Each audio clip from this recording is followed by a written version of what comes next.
موشی یه سلام به میسا نمی‌کنی؟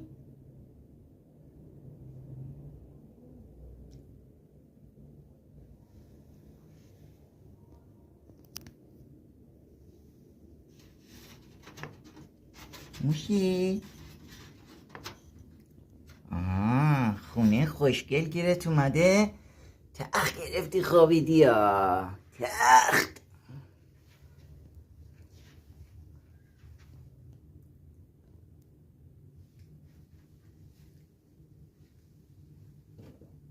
دایی خوشگله دایی؟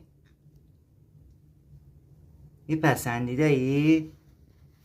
این چی لونه خوشگلی خریدیم واسه موشی چی جای گیر آورده لم داده تخت خوابیده ها. با تکا گذاشته زیر سرش.